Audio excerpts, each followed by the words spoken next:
Hey guys, so in this video we're going to talk about the current state of Fortnite and really how bad of a spot it's in.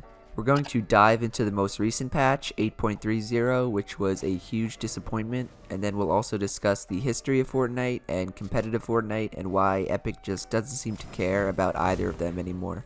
Personally, I think Fortnite's in the worst state it has ever been in. I don't think I've ever seen a community so divided and fed up with a game. So unless you guys don't have any social media or you don't follow any Fortnite content creators or pro players on Twitter, people have been up in arms about the state of Fortnite for the past month or so. It's gotten much worse recently from a combination of all the bad changes Epic's made and a complete lack of communication from them as to why they actually made them. Everyone was really hyped and excited for the new patch that dropped yesterday, patch 8.30, because they thought it could have an FOV slider, maybe some bug fixes and improvement updates, and maybe even some new quality of life and positive meta changes in time for the World Cup. If you haven't read the patch notes though, no worries, because it was basically a big FU to the community. First off, I hate to rub it in everyone's face, but I was right when I called it last week. Stretch resolution has officially been banned in all game modes. Not really banned per se, but it's been changed and is basically terrible now. So I know a bunch of people thought it would only be in competitive game modes like Arena, but unfortunately stretched is gone in all modes. To see what they did, this is what 1279 by 1080, which is a pretty stretch resolution, looks like now.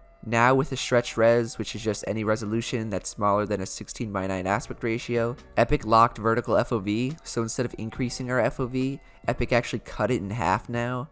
Anyone who's playing with stretch now instead of native is just at a clear disadvantage. Instead of gaining vertical FOV and being able to see more, stretch res makes your game look zoomed in and you see less of everything. So native is actually better than stretch now. Thanks to Kinsey, I have a little neat graphic that explains the change. What used to happen was Fortnite would shrink your stretch res down to a 1:1 aspect ratio like most games do, and then you would get black bars from that. After it would stretch it back out, Fortnite would add the vertical FOV that we get, and your character model would look smaller and farther away. If you look at the mailbox in the little image and the wood wall that are in front of you, they're both smaller and slightly fatter overall when you play unstretched, but you can see much more of everything around you and above you on your screen.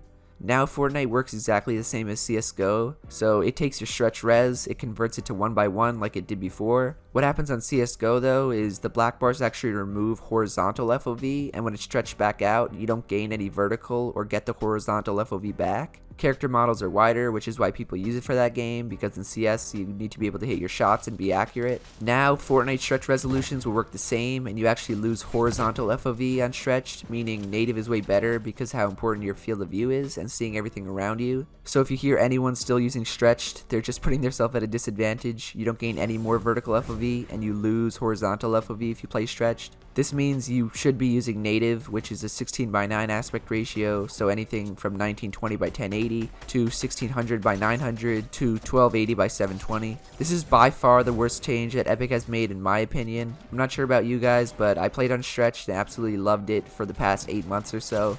I know if you're a casual viewer, you probably think stretch res is ugly, like 1080 by 1080, but just playing on it made the game so much more enjoyable and feel so much better. The vertical FOV that you gained would help so much in competitive matches like Arena or Scrims, and I honestly thought that stretch looked better than native, and I still do. Playing on native just feels like you have blinders on, you just can't see anything around you or above you. Anytime I play now, I just get jumped on or shot at because I can't see a dude who's 2 feet above me or to my side. Your character also takes up like 80% of your screen on native, and now all the thick girl skins that you used to use on stretch look like anorexic sticks on native. It just feels bad, man. Stretch res for me was one of the best features of the game. Everyone played on a different res that they preferred, and it was kind of a balance of finding what you liked. So did you like more pixels and seeing people from further away, or did you like more FOV and more FPS on a lower res? I discussed it in my video about why Epic was removing stretched, but to summarize it, Epic removed stretch res because they kind of want everyone on PC and console to be equal and to play with the same FOV and aspect ratio.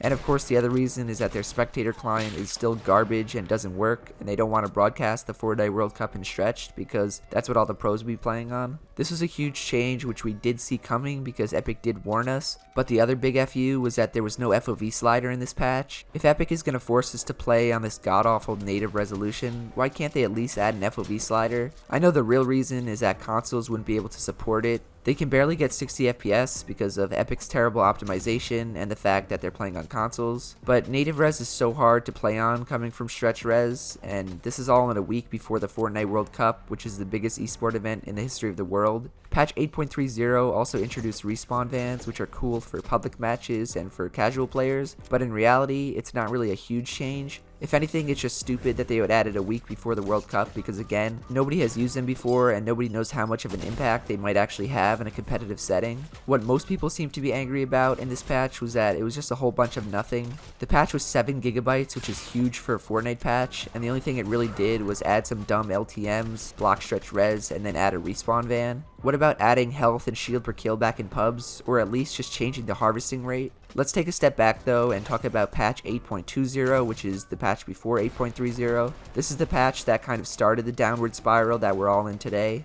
In that patch, which was patch 8.20, Epic removed the siphon effect, which is the health or shield per kill. They also removed mats per kill and decreased the harvesting rate by 40% back to what it originally was. Epic wanted good players to stop playing public matches and to start only playing arena, so they kept the good settings in arena and they removed them from pubs. The problem with that though is that arena is a joke and the competitive meta overall is a joke. Nobody wants to sit in queue for 15 minutes trying to find a match, all for there to be 30 people in hamster balls endgame. This was originally when the community started getting vocal about all the changes because everyone liked the settings that were in public matches. I do see why Epic reverted it though, and I can't blame them. With health and mats per kill in public matches, good players can just drop 30 and even 40 kills in a match. Epic's biggest problem right now is getting new people to keep playing Fortnite. Their end goal is to get them to stay and play as much Fortnite as they can, so then they buy as much V-Bucks as possible, but this is kind of hard when you have TTV Poonslayer sweating his ass off and dropping 40 kills in solo squads.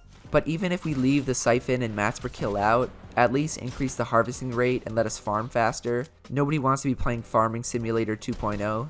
This is what patch 8.3 didn't do either, and is why pubs are so damn boring. You literally have to farm for the entire game if you expect to have enough mats to fight everyone because you'll have no shield. Patch 8.20 was the first time in a while I've seen the entire community get upset. Everyone and their mother has been spamming Revert on Twitter since that update happened. I saw a really good tweet the other day that I actually think relates to this very well. It was by Avery, who said, "Fortnite blew up from insane clips from viewership. Without mats and HP per kill, I haven't seen any pub clips worth watching. The viewership is going to die on Fortnite. Throwing money in trash events will only work for so long." I completely agree with Avery here. If we think back to simpler times in Season 2, Fortnite really did blow up from clips of people hitting rocket rides or Cypher PK's trap towers and just other really cool and creative clips. I'm not sure about you guys, but I can't even remember the last time I've seen a cool clip in a public match. Part of it is, yeah, everything's been done already. People have kind of thought of every cool trick that could be done and have already done it. But the other part of it is that there's no opportunities for anyone to actually hit those clips when they die every game because they have no mats or shields. I get that Epic wants to help save the noobs from getting clapped, and I respect that, but viewership is what got Fortnite its start and is what's keeping it at the top. Fortnite is still dominating Twitch viewership and has been for a year so far. Apex Legends took its spot for a little bit, but has kind of died down recently. If Fortnite wants to keep its reign as the #1 game in the world, Epic needs to keep creators happy, because if creators leave, so will its viewers, who are the casual base. This brings up the other side of the community that Epic has been neglecting even more, the competitive community. Fortnite competitive has been a joke ever since it started, really. Every Fortnite tournament since the beginning has been a joke and has been used as a marketing tool by Epic.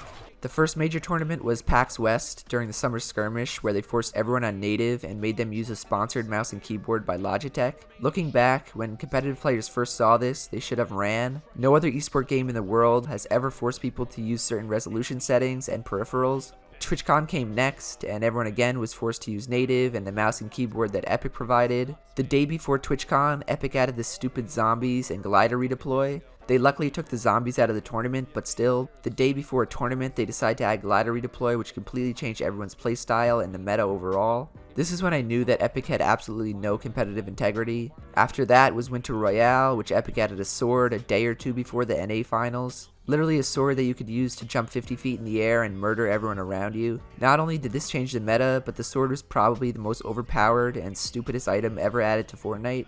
And let's not forget that Winter Royale also had the planes before they were nerfed, so you could just ram into people and kill them. For WOSE, which was a third-party tournament, they moved the patch up a day so the tournament would be played on a new patch, which had the stupid jukeboxes that were vaulted literally a week later. Secret Skirmish had random duos, which I don't think has ever been done in a competitive event before. I remember Ghost Aiden's partner was literally a random guy from the stands who had never played a scrim before. ESL was played the day after Season 8 began, so the whole northeast side of the map was changed. And finally, we're at the Fortnite World Cup, the biggest esports event in the history of the world, and everyone's forced to use native, and ballers are still in the game for week 1. If it wasn't clear already, all these examples just go to show that competitive Fortnite is a complete joke, and you should see now why all the pros are complaining all the time. Imagine dedicating your life, losing friends, dropping out of school to focus on Fortnite and making a name for yourself, and Epic just continually shows you no respect or care. It's pretty disgraceful at this point. Even though a lot of you guys don't play competitively or plan to go pro or anything like that, my point is that if Epic kills the competitive scene, the game will die.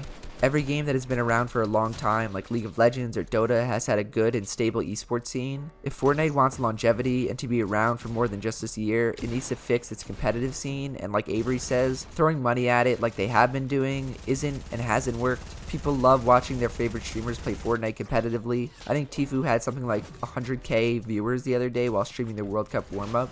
If Epic kills the competitive scene, I'm telling you, they'll drive creators like Tfue, Myth, Chap, and every other pro out. This would also drive away people watching Fortnite and people playing Fortnite. What Epic needs to understand is that if Tfue quits Fortnite and goes and plays Roblox, little Jimmy, who watches Tfue religiously, will also go and play Roblox. That's just how it works. People will follow their favorite creators to whatever game they play, and they'll quit Fortnite. I'm not sure about you guys, but all my IRL friends don't even play Fortnite anymore.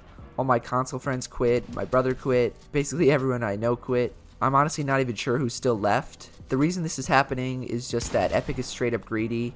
The people who run the company, not the devs, because I know that the devs behind the game actually care about it, but the corporate people at Epic, they're just so out of touch and just delusional about their game. They're so caught up with making short-term money that they don't even think about the future of the game and making it last. All I know is that Fortnite is going down a scary path, and it's just really sad to see and watch it kill itself. If you guys did enjoy this rant though, please be sure to leave a like, subscribe to the channel, and to turn on post notifications. I know this is kind of a depressing video, but hopefully we can get it through to Epic, and Epic can just revert or do something. I did remember to do the shoutouts at the end though, so I apologize for forgetting everyone in the last video. Just know that I love all you guys, especially everyone who uses code Jarian. Otherwise, that's it from me, and I will see you guys in the next one. Later.